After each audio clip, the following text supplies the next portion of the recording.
Namaku Maya. Usia 29 tahun. Aku seorang guru privat matematika, bukan impian masa kecil, tapi pekerjaan yang bisa kuandalkan. Setiap sore, aku keliling dari satu rumah ke rumah lain, mengajar anak-anak SMA yang bersiap menghadapi ujian masuk perguruan tinggi. Salah satu rumah yang paling sering kudatangi adalah rumah keluarga Pak Rendra.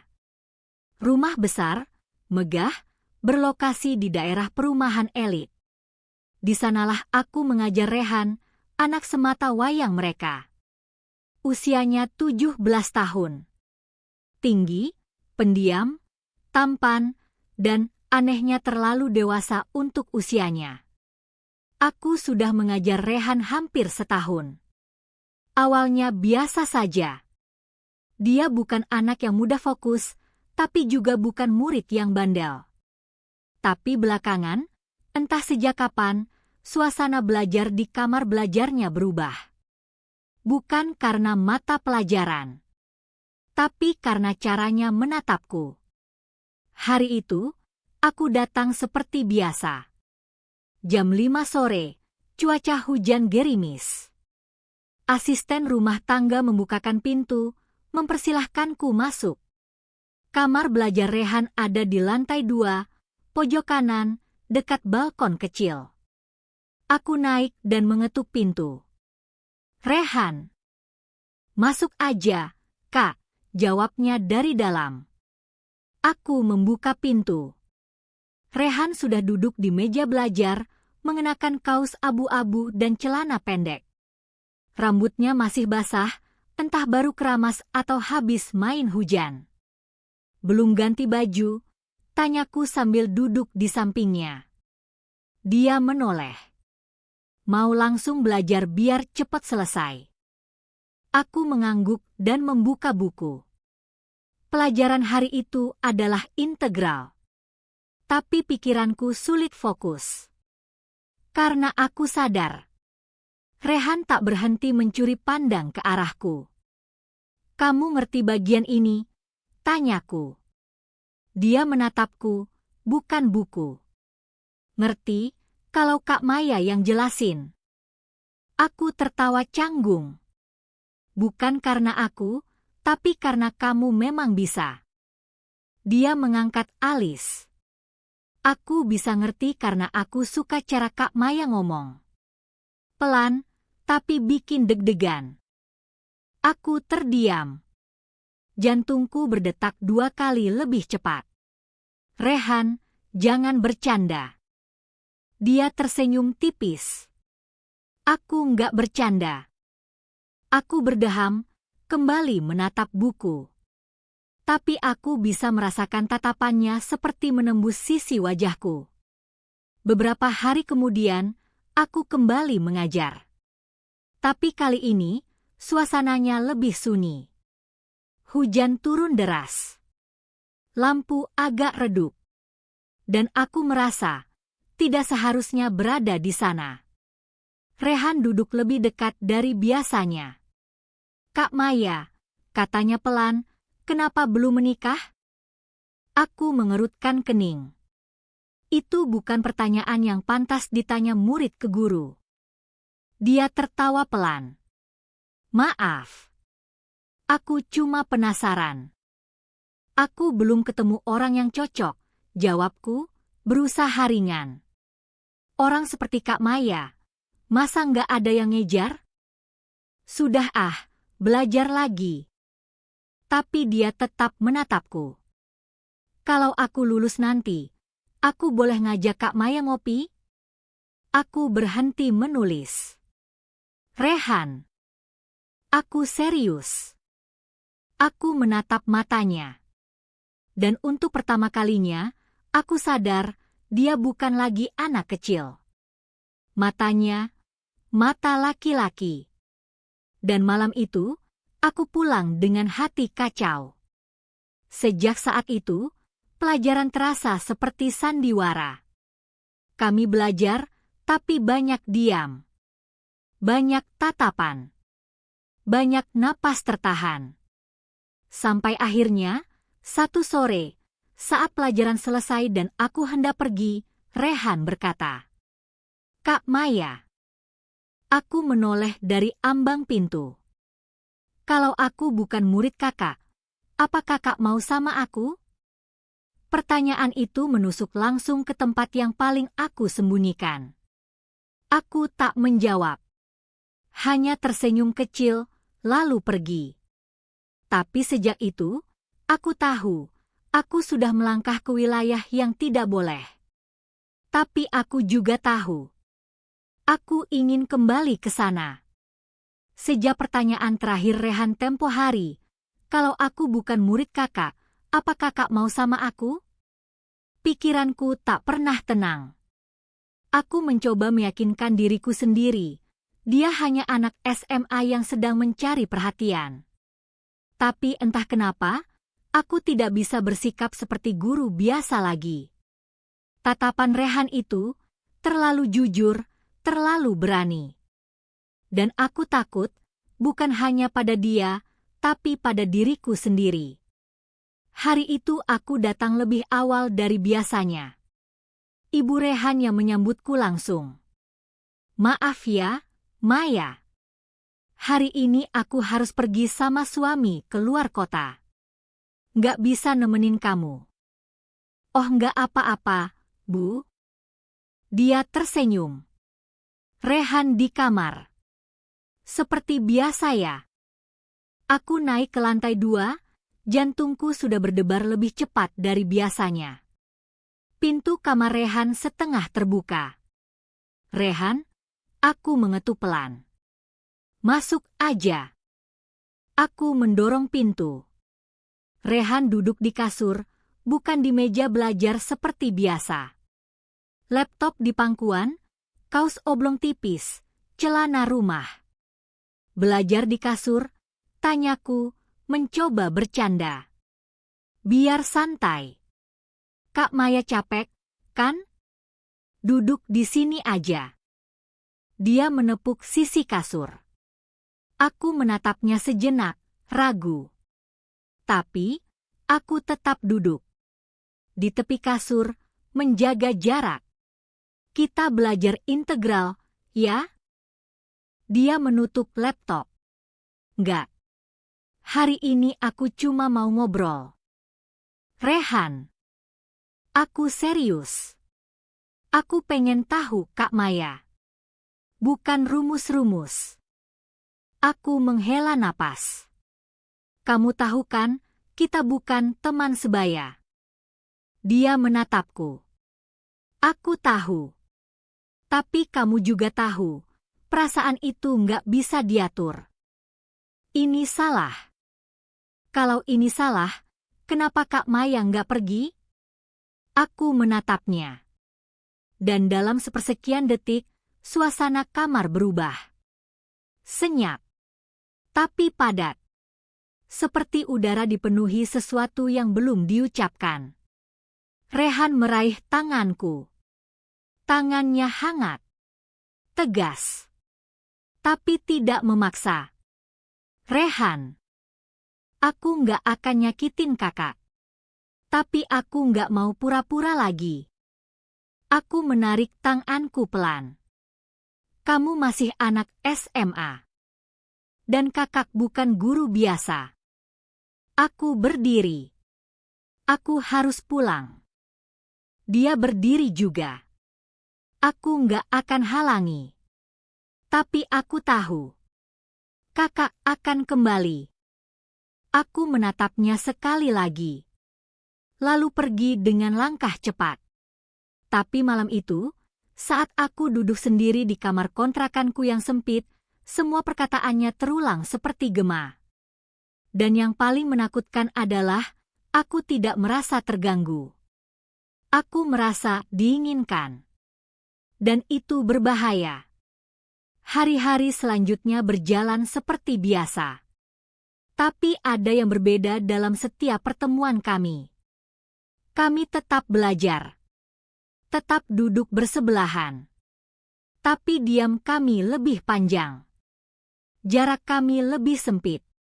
Dan setiap kali tangan kami tak sengaja bersentuhan, tidak ada yang menarik diri. Sampai suatu hari, hujan turun deras. Petir menyambar. Listrik padam. Kami sedang belajar di ruang keluarga karena lampu kamar Rehan mati. Aku duduk di sofa, ia di lantai, bersandar ke pinggir lututku. Takut petir, tanyaku. Dia menggeleng. Enggak. Aku takut hal lain. Apa? Dia menoleh. Wajahnya dekat sekali. Takut kehilangan kesempatan buat nyentuh orang yang aku suka. Sebelum aku sempat bicara, dia menyentuhkan kepalanya ke pahaku. Diam. Hangat. Jantungku berdetak terlalu keras. Rehan, ini nggak boleh. Tapi kakak nggak dorong aku. Tanganku gemetar. Kenapa kakak nggak larang aku dari awal? Aku tidak menjawab. Karena aku tahu, jawabannya menakutkan. Dan malam itu, aku tahu batas antara guru dan murid sudah mulai kabur. Sejak malam hujan itu, aku mencoba membatasi diri. Aku mengirim pesan pada Ibu Rehan, mengatakan bahwa jadwal les harus dikurangi karena aku sibuk. Aku pikir dengan begitu jarak akan kembali normal. Tapi Rehan tidak berhenti. Dia mulai mengirim pesan lewat WhatsApp. Awalnya soal tugas, lalu berubah jadi sapaan. Lalu jadi pertanyaan pribadi. Kak Maya, lagi ngapain? Kak, aku mimpi kakak semalam. Aku kangen belajar sama kakak. Aku membaca pesan-pesan itu diam-diam. Tidak pernah membalas. Tapi entah kenapa, setiap kali ponsel bergetar, jantungku berdegup lebih kencang. Seperti menunggu sesuatu yang seharusnya tidak kutunggu. Hari itu aku kembali datang ke rumahnya setelah seminggu absen. Ibu Rehan tampak lega. Maya, makasih ya kamu mau datang lagi. Rehan itu jadi nggak semangat belajar kalau nggak sama kamu, katanya sambil tersenyum. Aku hanya mengangguk. Iya, Bu. Aku naik ke atas, membuka pintu kamar belajar Rehan. Dia sudah menunggu. Buku-buku terbuka. Wajahnya terlihat senang. Kak Maya, suaranya pelan. Aku pikir kakak nggak mau datang lagi. Aku datang untuk mengajar, kataku cepat. Cuma itu. Dia tersenyum samar. Tapi kakak nggak bisa bohong sama aku. Aku duduk di kursi. Kita mulai pelajaran. Ujian sebentar lagi. Dia menutup bukunya. Kakak marah ya sama aku? Aku menghela napas. Rehan, kamu masih anak SMA.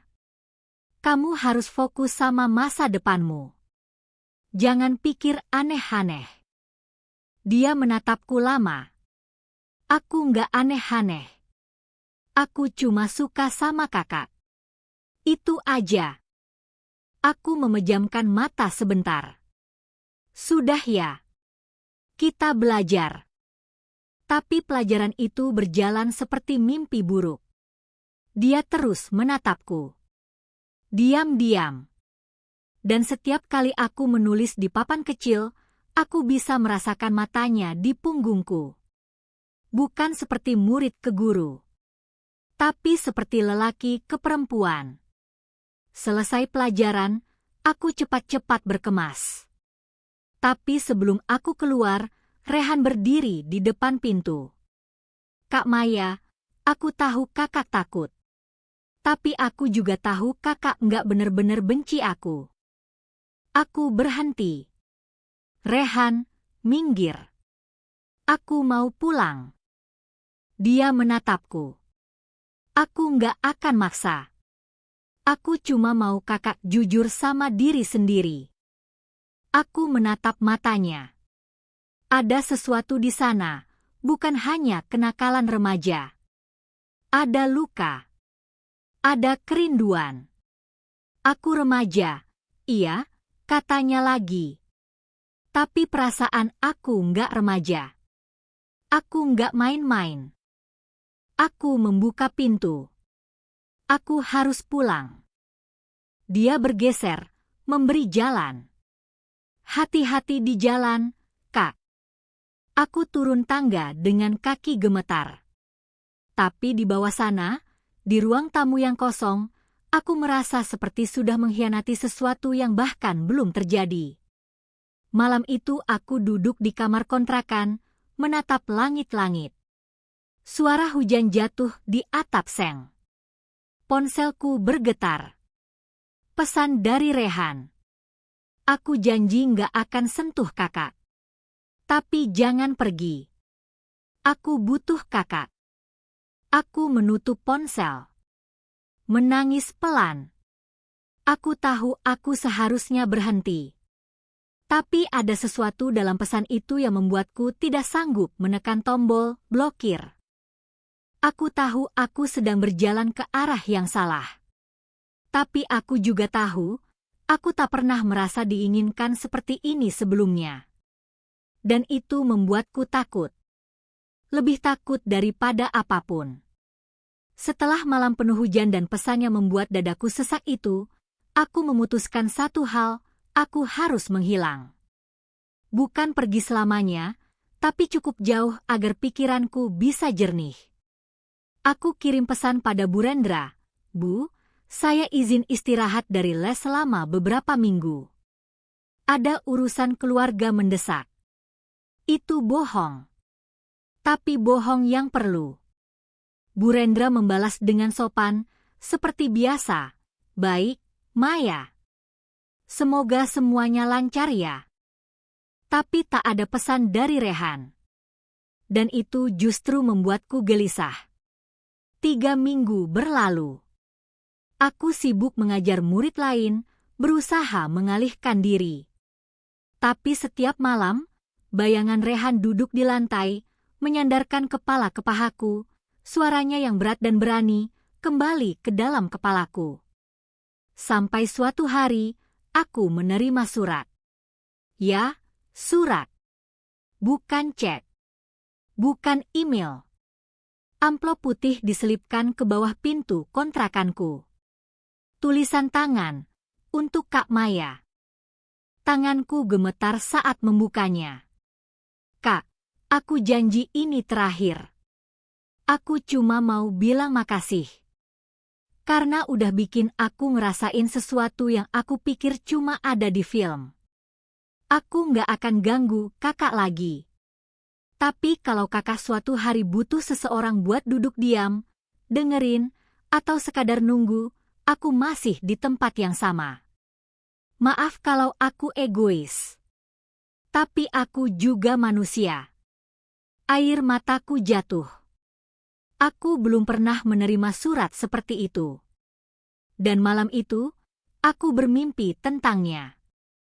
Minggu berikutnya, aku mendadak ditelepon Bu Rendra. Maya, maaf mengganggu. Kamu bisa bantu Rehan lagi? Dia sedang persiapan buat seleksi jalur mandiri. Aku terdiam. Tapi kalau kamu masih sibuk, aku bisa cari guru lain. Lanjutnya cepat. Aku tak tahu kenapa, tapi aku menjawab, boleh, Bu. Saya datang hari Kamis, jam 4 seperti biasa.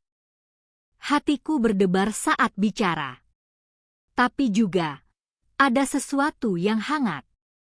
Hari Kamis, aku berdiri di depan rumah besar itu lagi. Sama seperti dulu. Rehan yang membuka pintu. Wajahnya lebih dewasa. Kurus sedikit. Tapi sorot matanya masih sama. Kak Maya. Aku mengangguk. Hai. Kami berjalan ke ruang belajar. Tapi aku tetap berdiri, tidak duduk. Rehan, aku datang sebagai guru. Cuma itu. Dia mengangguk pelan. Aku ngerti. Aku nggak akan aneh-aneh. Aku janji. Aku duduk perlahan. Membuka buku. Menunjuk soal. Kami mulai belajar seperti biasa. Tapi kali ini, benar-benar belajar. Namun saat pelajaran selesai, dia berkata pelan. Kak, aku diterima di program akselerasi. Tahun depan aku langsung ke universitas. Aku bukan anak SMA lagi. Aku hanya menatapnya. Tapi aku tahu, kedewasaan itu bukan cuma soal umur. Jadi aku nggak akan maksa. Aku cuma mau kakak tahu, perasaan itu belum hilang. Tapi aku bisa tahan. Karena aku nggak mau kakak pergi lagi. Aku menunduk. Dan untuk pertama kalinya, aku percaya bahwa mungkin batas bisa dijaga. Tanpa harus mengingkari hati sepenuhnya. Tapi dalam hati kecilku, aku tahu, cobaan belum selesai. Karena cinta yang dipendam diam-diam, kadang lebih berbahaya dari cinta yang diumumkan. Dan semuanya baru saja dimulai. Setelah malam penuh hujan dan pesannya membuat dadaku sesak itu, aku memutuskan satu hal, aku harus menghilang. Bukan pergi selamanya, tapi cukup jauh agar pikiranku bisa jernih. Aku kirim pesan pada Bu Rendra, Bu, saya izin istirahat dari les selama beberapa minggu. Ada urusan keluarga mendesak. Itu bohong. Tapi bohong yang perlu. Bu Rendra membalas dengan sopan, seperti biasa. Baik, Maya. Semoga semuanya lancar ya. Tapi tak ada pesan dari Rehan. Dan itu justru membuatku gelisah. 3 minggu berlalu. Aku sibuk mengajar murid lain, berusaha mengalihkan diri. Tapi setiap malam, bayangan Rehan duduk di lantai, menyandarkan kepala ke pahaku, suaranya yang berat dan berani, kembali ke dalam kepalaku. Sampai suatu hari, aku menerima surat. Ya, surat. Bukan chat. Bukan email. Amplop putih diselipkan ke bawah pintu kontrakanku. Tulisan tangan, untuk Kak Maya. Tanganku gemetar saat membukanya. Kak, aku janji ini terakhir. Aku cuma mau bilang makasih. Karena udah bikin aku ngerasain sesuatu yang aku pikir cuma ada di film. Aku nggak akan ganggu kakak lagi. Tapi kalau kakak suatu hari butuh seseorang buat duduk diam, dengerin, atau sekadar nunggu, aku masih di tempat yang sama. Maaf kalau aku egois. Tapi aku juga manusia. Air mataku jatuh. Aku belum pernah menerima surat seperti itu. Dan malam itu, aku bermimpi tentangnya. Minggu berikutnya, aku mendadak ditelepon Bu Rendra. Maya, maaf mengganggu. Kamu bisa bantu Rehan lagi? Dia sedang persiapan buat seleksi jalur mandiri. Aku terdiam. Tapi kalau kamu masih sibuk, aku bisa cari guru lain. Lanjutnya cepat. Aku tak tahu kenapa, tapi aku menjawab, boleh, Bu. Saya datang hari Kamis, jam 4 seperti biasa. Hatiku berdebar saat bicara. Tapi juga, ada sesuatu yang hangat. Hari Kamis, aku berdiri di depan rumah besar itu lagi. Sama seperti dulu. Rehan yang membuka pintu.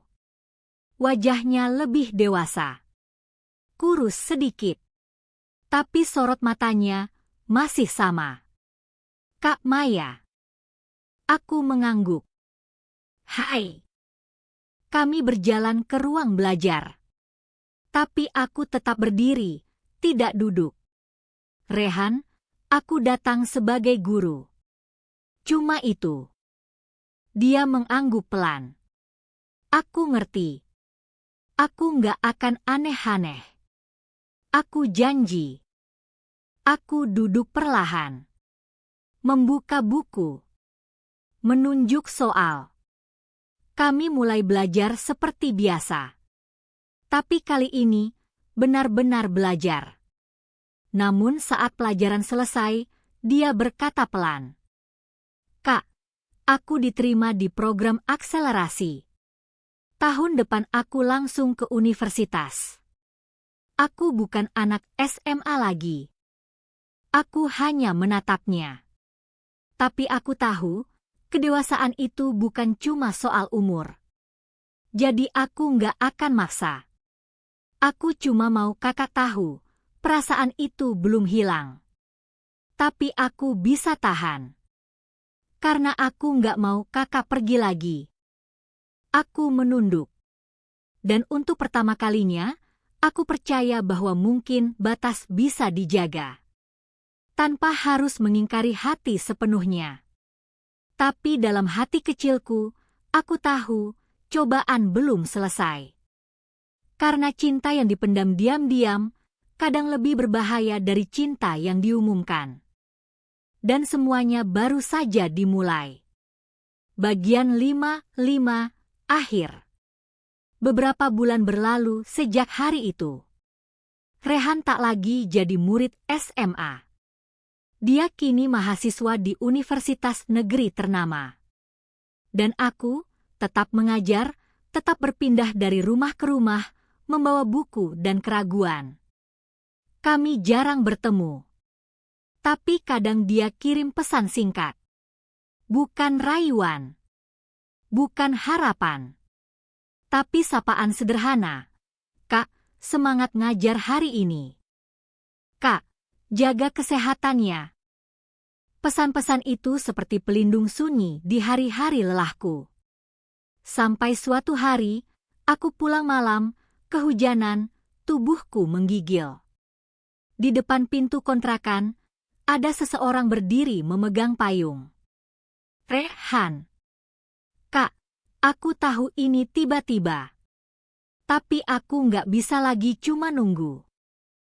Aku menatapnya, tubuh basah kuyup. Tapi entah kenapa, hati ini justru hangat. Dia menyerahkan sebuah map kecil. Ini proposal skripsi aku. Aku pilih topik pendidikan karena kakak. Karena caramu ngajar bukan cuma soal angka, tapi soal hati. Aku membuka map itu. Di halaman pertama tertulis judul, Pentingnya Kedekatan Emosional dalam Relasi Belajar, Studi Kasus Guru Privat dan Mahasiswa. Aku menatapnya. Mata kami bertemu. Aku nggak minta apa-apa sekarang, Kak. Aku cuma mau bilang, aku tetap di sini. Bukan sebagai murid, tapi sebagai pria yang pernah belajar banyak dari perempuan bernama Maya. Air mataku jatuh. Tapi kali ini bukan karena takut. Tapi karena akhirnya, aku merasa diperjuangkan dengan cara yang benar. Dan mungkin, setelah semua badai ini, aku bisa mencintai dia dengan tenang. Tamat.